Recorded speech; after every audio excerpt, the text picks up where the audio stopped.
पतली सी खिचड़ी। ला ला ला ला ला ला।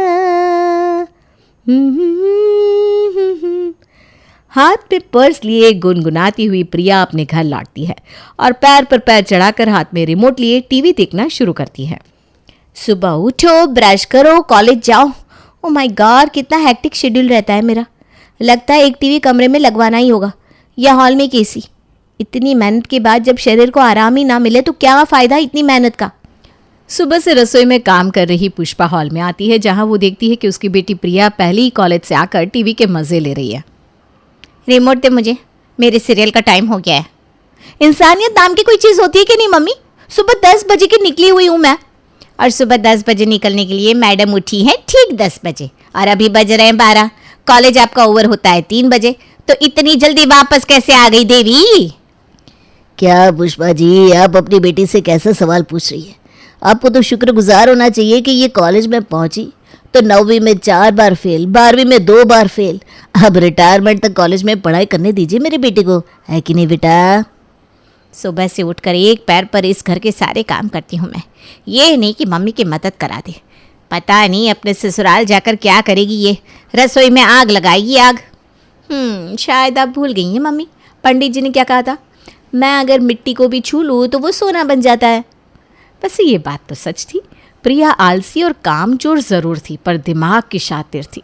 एक रोज़ प्रिया अपनी सहेली के साथ बाजार में गोलगप्पे खा रही थी। हद करती है बहन तू भी, तेरे घर लड़के वाले पहुंचने वाले और तू यहाँ गोलगप्पे खा रही है। हाँ तो ना खाओ, उन लोगों से बातचीत में 2 घंटे भूखे प्यासे किसी मूर्ति की तरह बैठ रहना होगा मुझे। उतना ड्रामा करने के लिए पेट में खाना भी तो ज़रूरी है कि नहीं। यहाँ प्रिया और नेहा गोलगप्पे खा रही थी, तभी कुछ दूर पर चाट खा रहे एक परिवार पर प्रिया की नज़र पड़ती है। भैया पेट भर के इन्हें चाट खिला दो।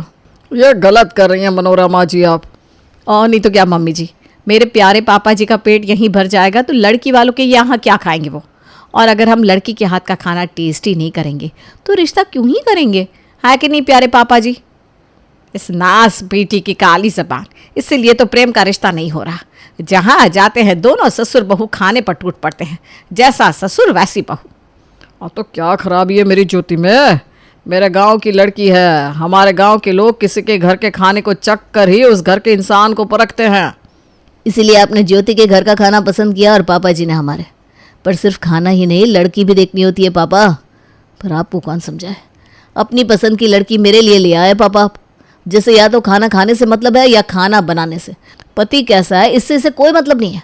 ऊपर से मम्मी प्रेम के लिए जो रिश्ता देखती है आप उसमें भी टांग गड़ा देते। इसीलिए लड़के की शादी फिक्स नहीं हो रही है।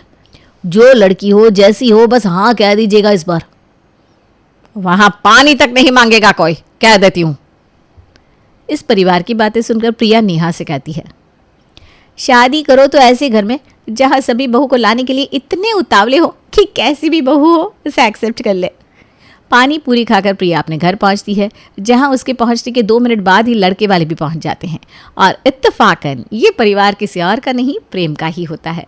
प्रेम के घर वाले तो प्रिया को देखते ही उसकी तारीफ के पुल बांधने शुरू कर देते हैं। हमें तो प्रिया भाग गई भाई साहब, अब इस बच्चे को विदा कीजिए और हमारे घर भेजने की तैयारी कीजिए। पर बहन जी, आप लोगों ने तो हमें खातिरदारी तक करने का मौका नहीं दिया। जाओ प्रिया, रसोई में जाओ और सभी के लिए चाय नाश्ता लेकर आओ।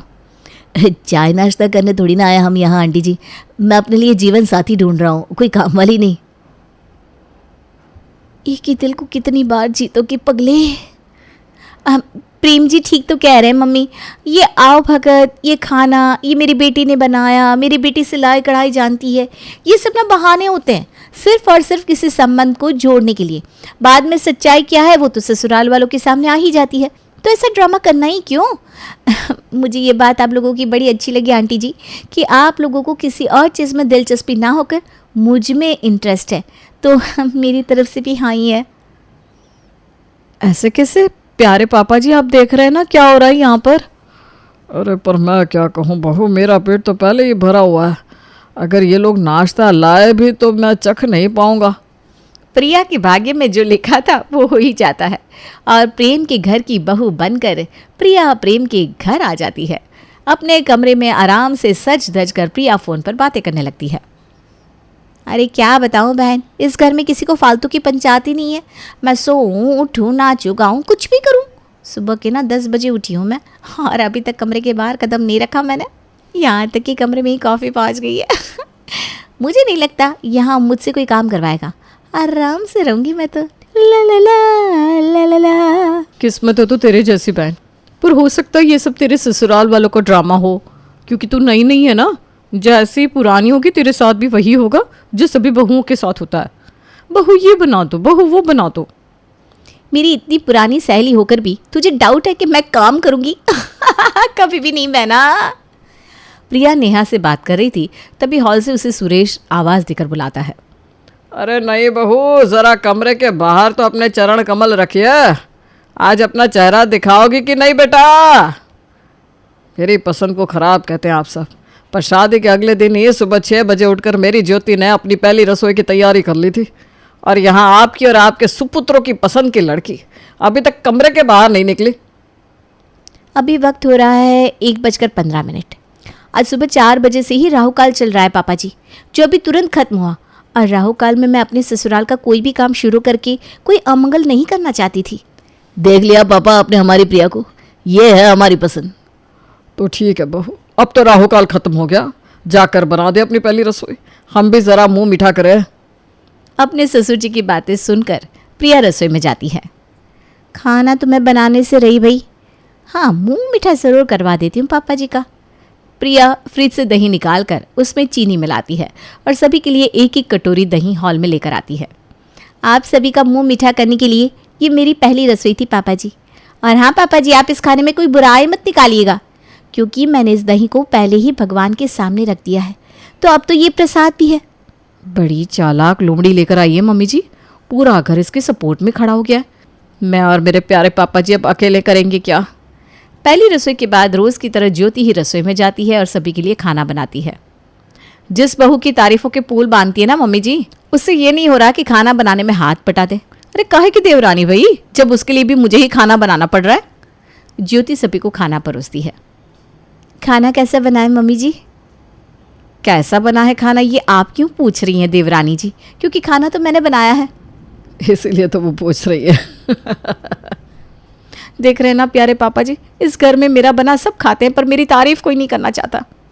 मेरी प्यारी बहू का खाना इतना खराब है तो छोड़ दीजिए आप सब खाना। क्या प्रिया बहू, तुम्हें बना देते खाना अपने सास, पति और जेठ के लिए? अभी तो वो आई है पापा, आते ही काम करवा लूँ क्या अपनी प्रिया से मैं? कुछ भी बोलते हो आप कसम से। यहाँ तो काम से बचने के बहाने तक नहीं ढूंढने पड़ रहे मुझे। हे प्रभु तेरी लीला अपरंपार। इसी तरह कुछ दिन और गुजर जाते हैं। रोज तो इस बात पर बहस होती थी कि कौन सी बहू बेस्ट है, पर आज तो सुरेश और मनोरमा के बीच ये बहस पूरे मोहल्ले के सामने छिड़ जाती है। मोहल्ले में सब्जी खरीद रहे दोनों मियाँ बीवी यहीं लड़ने मरने लगते हैं। अरे क्यों बनेगी लौकी? मेरी ज्योति तुम सबके लिए खाना भी बनाए और तुम लोगों की पसंद की सब्जी भी आए, ये नहीं होने दूंगा मैं। ज्योति को तो मैं अपनी पसंद से लेकर आया था ना, तो वो खाना भी मेरी ही पसंद का बनाएगी, समझिए आप। और अगर आपको ये लौकी, तोरी, तरी वाली भिंडी बनवानी है तो अपनी प्यारी प्रिया से कहिए, वरना मैंने ज्योति को मना कर दिया ना तो वो रसोई में जाना भी बंद कर देगी। अरे अब तो बात हुआ, क्या समझते हैं आपको कि मेरी बहू को कुछ नहीं आता? और सब्जी वाली की रेडी से एक बड़ा सा कद्दू अपने हाथ में उठाकर बाहुबली की माँ की तरह चीखती हुई मनोरमा कहती है, तो हो जाए मुकाबला, कर लेते हैं 2-2 हाथ। अगर मेरी बहू प्रिया इस मुकाबले में जीती तो वो हफ्ते में 1 बार ही खाना बनाएगी, और अगर वो हारी, जो कि पॉसिबल नहीं है, तो मैं सब्जी खाना छोड़ दूंगी। जोश जोश में इतनी बड़ी कसम मत खा ले मनोरमा। प्रिया ने तो अपने ससुराल में अब तक दही के अलावा कुछ भी नहीं बनाया, और दही भी क्या बनाई। पर ये मुकाबला होगा किस चीज़ का? खाने का, और किसका, क्योंकि मेरी प्रिया को खाने के लिए ही तो ताने मिलते हैं ना। ये हुई ना बात मनोरमा जी, आज लग रहा है कि आपने समझदारी की 2 बातें की है। तो बताइए क्या बना रही है दोनों बहुएं कंपटीशन में?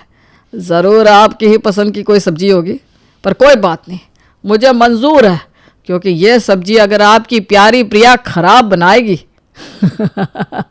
तो वो आपकी आखिरी सब्जी हो जाएगी। बिल्कुल भी नहीं, खाना तो आपकी पसंद का बनेगा, आपकी फेवरेट खिचड़ी। सुरेश तो डबल खुश हो जाता है दोनों घर लौटकर सभी के सामने इस बात को रखते हैं। आप फिक्र मत कीजिए पापा जी, जीत गई मैं कॉन्टेस्ट, समझ लीजिए। आपकी खाने से सब्जी नहीं जाने दूंगी मैं मम्मी जी, आप फिक्र मत कीजिए। खिचड़ी तो आपकी प्रिया ही बनाएगी, वो भी द वर्ल्ड बेस्ट। पर नॉर्मल खिचड़ी बनाने में मज़ा क्या आएगा? तुम दोनों की खिचड़ी में कोई ऐसा नया तड़का डालो जो हमने पहले कभी खाया ना हो, तब तो बात बने। और जैसे ही घड़ी में 1 बजते हैं, दोनों बहुएं रसोई में खिचड़ी बनाने चली जाती हैं। बाहर बैठे सभी लोग 2 टीमों में बंट जाते हैं, एक टीम प्रिया की तो दूसरी ज्योति की। मैं तो ज्योति की साइड हूँ बाबा।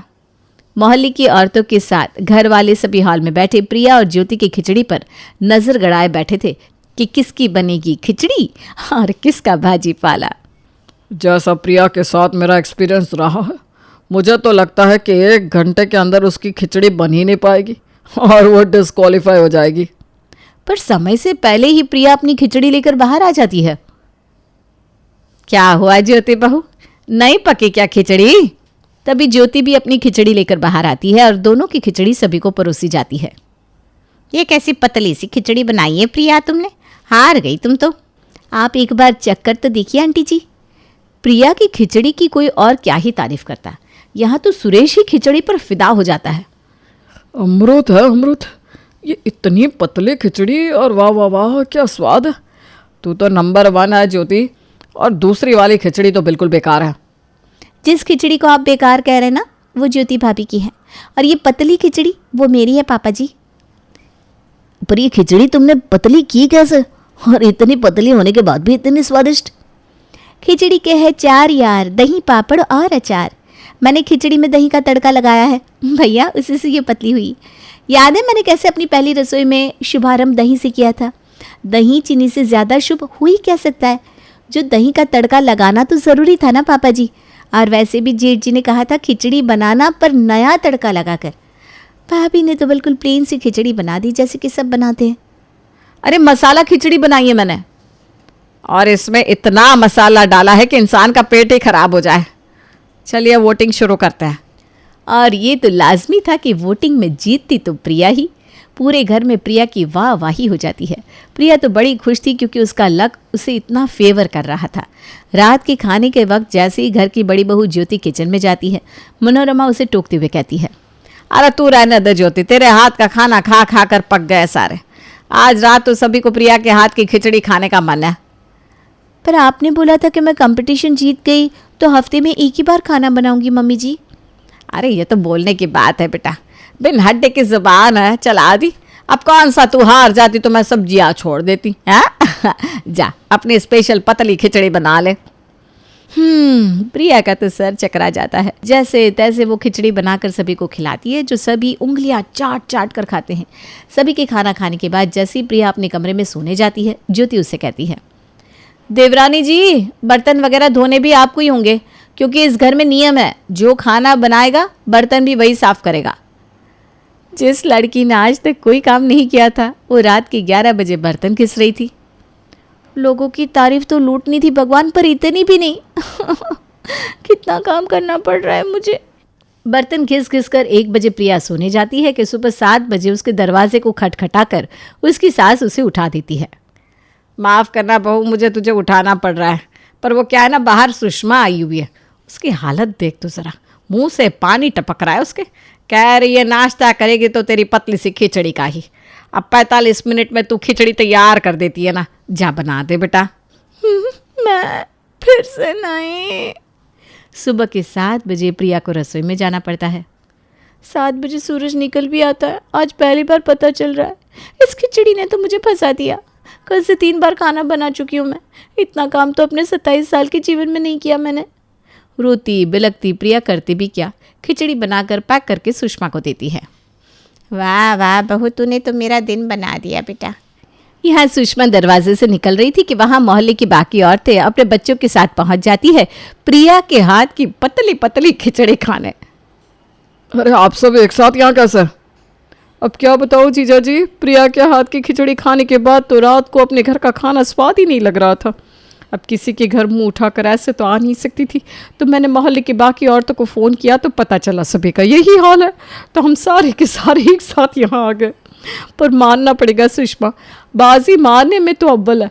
मुझसे तो कह रही थी ना ना बाबा, मुझे शर्म आती है किसी के घर खाना मांगने जाने में, और पैक करवा कर खिचड़ी ले जा रही है।